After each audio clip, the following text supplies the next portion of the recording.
रहे थे और बहुत से लोगों जो ठीक ठहरा रहे थे, मुझे लग रहा है आज उसी तरह बहुत से हमारे खिलाड़ी हैं, बहुत से हमारे राजनेता हैं, मुझे लगता है कहीं ना कहीं दबाव या बंदूक रख के उनसे ये हालात जो देख रहे हैं उसे नजरअंदाज करते हुए सरकार के इस कदम की जो तारीफ करवाई जा रही है। यही उस समय पहले भी हुआ था। पूरा देश में अराजकता का माहौल उस समय राजनीतिक था, इस समय राजनीति के साथ आर्थिक भी है। अध्यक्ष जी, मैं और मनीष सिसोदिया जी शनिवार को चांदनी चौक बाजार में, खारी बावली में, कश्मीरी गेट में एक एक छोटे से छोटे व्यापारी को मिले। हमने वहां देखा बाजार पूरी तरीके से अध्यक्ष जी बंद पड़े हुए हैं। व्यापारियों ने बताया जो छोटा व्यापारी भी चांदनी चौक जैसी जगह पर 10-12 हजार रुपए कमा लेता था, उसकी सेल 400-500 पर आकर रुक गई है। उसके पास घर में जाकर बच्चों को खिलाने के लिए पैसे तक, रोटी तक के नहीं है। लंबी लंबी लाइनें लगी हुई हैं। अध्यक्ष जी, मैं एक चीज के ऊपर ध्यान दिलवाना चाहती हूँ, 2-3 चीजें हैं। नरेंद्र मोदी जी देश के प्रधानमंत्री ने 8 तारीख की रात को 8:17 के ऊपर सारे टीवी चैनल पे लाइव आए और हमें लगा कि पता नहीं क्या हो गया। पहला शब्द था काले धन से लड़ना चाहते हैं। पूरे देश में खुशी थी, मुझे भी वो शब्द सुनकर बहुत खुशी महसूस हुई कि प्रधानमंत्री 2.5 साल बाद शायद अपना कमिटमेंट पूरा करने जा रहे हैं और ये बिल्कुल देश काले धन से लड़ना चाहता है। लेकिन जैसे जैसे उन्होंने अपनी बात को आगे बढ़ाया तो हमारे पांव के नीचे से जमीन हट गई, क्योंकि हम जमीन के लोग हैं। हमें मालूम था कि ये जो फरमान जारी किया जा रहा है उसके बाद देश और दिल्ली के अंदर हालात क्या होने वाले हैं। अध्यक्ष जी, सबसे बड़ा मजाक उन्होंने तब किया जब 8 तारीख की रात को वो तुगलकी फरमान जारी करते कि 500 और 100 के नोटों पर पाबंदी लगा देते हैं और 9 तारीख की सुबह हवाई जहाज लेकर जापान रवाना हो जाते हैं विदेशी दौरे पर। और वहां जाकर जो भारतीय कम्युनिटी है उसमें बहुत ठाके लगाकर, तालियां बजा बजा कर जिक्र करते हैं उस बूढ़ी मां का जो कहीं वृद्धाश्रम में पड़ी हुई है। ये कहते हैं मेरी बात हुई एक मां से, जो पता नहीं कब बात होगी, बड़ी हैरानी की बात, और कौन से आश्रम की कौन सी मां से प्रधानमंत्री जी की बात हुई। जुमले गढ़ना इनसे सीखिए कोई। उन्होंने कहा वहां पर जापान की हमारी इंडियन कम्युनिटी के सामने कि मुझे एक मां ने बहुत आशीर्वाद दिया। उन्होंने कहा कि मेरे बेटा बहू मुझे वृद्धाश्रम में छोड़ गए थे, लेकिन अब मुझे उनको मेरी याद आ रही है और मेरे बैंक में 2.5 लाख रुपया जमा हो गया है। वो मां कहाँ है, कौन सा आश्रम है, कब बात हो गई प्रधानमंत्री जी से जिसका जिक्र वो जापान में जाकर कर रहे थे, ठाके लगा रहे थे। अध्यक्ष जी, वो मां मुझे मिल गई है, मैं बताना चाहती हूँ। और उस मां ने मुझे कहा, जिस मां की प्रधानमंत्री जी से बात हुई वही मां उसी हिसाब से मुझे भी बता रही है कि मोदी जी को जाकर कह दीजिए कि मुझे नहीं मालूम मेरा बैंक खाता वो कौन सा है, मुझे नहीं मालूम मेरे बेटे ने कब और कैसे 2.5 लाख डाला है। अगर आपकी जानकारी में है मोदी जी तो जाइए मेरे बेटे को काला धन मेरे खाते में डालने के मामले में गिरफ्तार करिए, जेल में डालिए।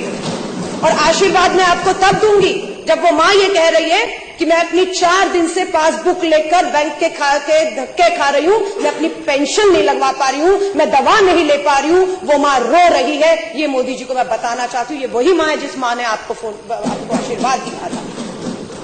अध्यक्ष जी, सबसे बड़ी बात, खाता नंबर मैं बता रही हूं ऑन रिकॉर्ड 5545100034। ये किसका अकाउंट नंबर है अध्यक्ष जी? पश्चिम बंगाल के भाजपा के जो खाता है, पार्टी कार्यालय का खाता का नंबर बता रही हूं, दोबारा बता रही हूं 5545100034। मैं क्यों इसका जिक्र कर रही हूं अध्यक्ष जी? प्रधानमंत्री देश के कहते हैं ये जानकारी बहुत खुफिया रखी गई है, किसी को इसकी जानकारी नहीं दी गई है। 8 तारीख की रात को 8:37 में घोषणा करते हैं और उसी दिन सुबह 500 और 1000 के नोट भाजपा कार्यालय बैंक के खातों में जमा करा देता है सुबह सुबह। ये कोई पूछेगा कि 1 करोड़ रुपया जो भाजपा के खाते में सभी के सभी 100 और 500 के नोट जमा कराए गए वो कैसे आए? और ये एक ही उदाहरण नहीं, ऐसे बहुत से उदाहरण है अध्यक्ष जी जो मैं आपको गिना सकती हूं। और मुझे लगता है बिल्कुल जो जांच की मांग की जा रही है, भाजपा के एक कार्यालय खातों की जांच होना बेहद जरूरी हो चुका है। ये कहना कि ये जानकारी किसी को नहीं थी, ये बिल्कुल झूठ है। इसके एक और अब मैं आपको सबूत दे देती हूं अध्यक्ष जी। मैं पूछना चाहती हूं, ये शख्स जो है संजीव कंबोज, ये कौन है? ये पंजाब का भाजपा का बहुत बड़ा नेता है। ये ट्वीट पर 2000 नोटों की गच्छी की तस्वीर डालते हैं। और कब डालते हैं? मोदी जी घोषणा करते हैं देश के प्रधानमंत्री 8 तारीख की रात को। और संजीव कंबोज जो भाजपा के बहुत बड़े नेता है पंजाब से, वो ये खबर डालते हैं 10:53 सुबह 6 तारीख को, 6 नवंबर को, जब देश को नहीं पता था कि 2000 का नया नोट आने वाला, उसकी शक्ल क्या होगी।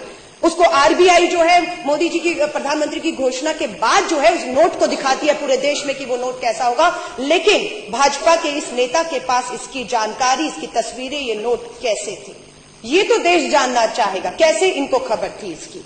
लेकिन इसका जवाब भाजपा का कोई नेता देने को तैयार नहीं है। उल्टा राष्ट्रवाद और देशभक्ति के नाम पर जिस तरह से निर्दोषों को मैं कहूंगी, क्योंकि चीफ जस्टिस ऑफ इंडिया के भी पूर्व चीफ जस्टिस ने भी कहा है कि जिनको फेक इनकाउंटर में मारा गया है उनका दोष कभी साबित ही नहीं हुआ, वो अभी अंडर ट्रायल थे। तो देशभक्ति के नाम पर, राष्ट्रवाद के नाम पर, आतंकवाद के नाम पर जिस तरह से निर्दोषों को फेक इनकाउंटर का शिकार बनाया जा रहा है, ठीक उसी तरह देशभक्ति राष्ट्रवाद के नाम पर, काले धन के नाम पर निर्दोषों को, 125 करोड़ की गरीब मजदूर आम आदमी किसानों को लाकर इन्होंने जो है वो सड़क पे खड़ा कर दिया है।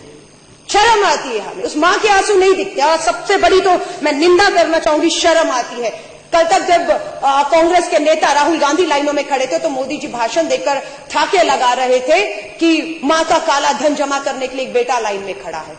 और आज मैं कहूंगी, क्या देश के प्रधानमंत्री जी, आपकी भी माता जी को आज आपने 90 साल की उम्र में लाइन में खड़ा करने को एक फोटो कहूंगी, एक अपॉर्चुनिटी की तौर पे आपने देखा, 90 साल की मां को लाइन में खड़ा कर दिया है। बहुत से बेटे हैं, मैंने 4000 रुपया लाइन में खड़ा होकर निकाला और सबसे पहले 4000 में से 2000 लेकर मैं अपने 80 साल के करीब, मेरे पिताजी की उम्र होने वाली है, 75 साल के ऊपर मेरी मां है, सबसे पहले अगर 4000 निकाला तो 2000 अपनी मां को देकर आई कि मां जरूरत हो तो रख लो, मुझे पता है आप लाइनों में नहीं लग पाओगी, आपको शुगर की बीमारी है। देश के प्रधानमंत्री 4000 बदलने के लिए अपनी माता जी को खड़े करते थे। बहुत सी माताओं की पेंशनें नहीं मिल पा रही हैं, वो रो रही हैं। अध्यक्ष जी, और मैं आपको बताती हूं, इसके अलावा बाबा रामदेव जी ने भाषण दिए थे, नरेंद्र मोदी जी का चुनावों में समर्थन किया था, काला धन आएगा और 15 लाख आएगा सबके खाते में। हम इसी देश का इंतजार कर रहे थे। जब मोदी जी घोषणा करने लग गए, मुझे लगा शायद काला धन वापस आ गया और सबके खातों में अब 15 लाख आने वाला है। लेकिन अध्यक्ष जी, होता क्या है, अभी एक अलवर की वीडियो जो है वो क्लिपिंग चल रही है किसी न्यूज चैनल की, उसमें बाबा रामदेव, अलवर राजस्थान का कोई उपचुनाव होना है, उसके उम्मीदवार है, चांदनाथ प्रत्याशी है, उनके प्रचार में गए तो उनको भूल गए कि मेरे सामने माइक और कैमरे लगे हुए हैं। जो भाजपा के प्रत्याशी चांदनाथ हैं, वो बाबा रामदेव जी के कान में कहते हैं, अरे बड़ी मुसीबत आ गई, मेरा भी पैसा पकड़ा गया। ये उनके शब्द हैं। किसी ने कहीं से पैसे लाने में बड़ी दिक्कत हो रही है, हमारे पकड़े भी गए। अब बाबा रामदेव जी क्या कहते हैं, उनका हाथ पकड़ते, उन्हें चुप कराते, ये बात यहां बंद करो, बावले हो गए हो, यहां मत करो, फंस जाओगे। ये क्या सच्चाई है? ये क्लिपिंग चल रहा है लेकिन मीडिया नहीं दिखा रहा उसको। उसके ऊपर बाबा जी से नहीं पूछा जा रहा किसका कौन सा पैसा पकड़ा गया। ये वही बाबा रामदेव है जो आज पतंजलि के अंदर जो करोड़ों रुपए, मैं कह रही हूं, आप सरहद पे खड़े जवान का बाबा रामदेव हवाला दे रहे देशभक्ति के नाम पर। बाबा रामदेव जी, आपका हम लोग आपको तब हम मानेंगे जब आप पतंजलि के दरवाजे खोल देंगे और आटा और नमक और चीनी और भूखे जो लोग आज हैं उनके घर तक आपका पतंजलि का सामान पहुंच जाए। पर आपके यहां पर भी काले धन को सफेद करने का काम चल रहा है। दूसरा, भाजपा के ही बहुत बड़े नेता, बहुत नाम फेमस हुआ, सुषमा स्वराज जी वहां से चुनाव जब लड़ी थी, बिल्लारी ब्रदर्स करके माइन माफिया हैं, सीबीआई में उनके केस चल रहे हैं। 16 तारीख को उनकी बेटी की शादी है। ये हिंदुस्तान टाइम्स की न्यूज़पेपर में इसका खुलासा है कि 500 करोड़ रुपया बिल्लारी ब्रदर, रेड्डी ब्रदर, भाजपा के लीडर जो है नेता, 500 करोड़ रुपया अपनी बेटी की शादी पे खर्च करना चाह रहे हैं। क्या इसकी कोई जांच करेगा कि ये 500 करोड़ रुपया जो शादी पे उड़ाया जाएगा ऐसे माहौल में, वो कहां से आया?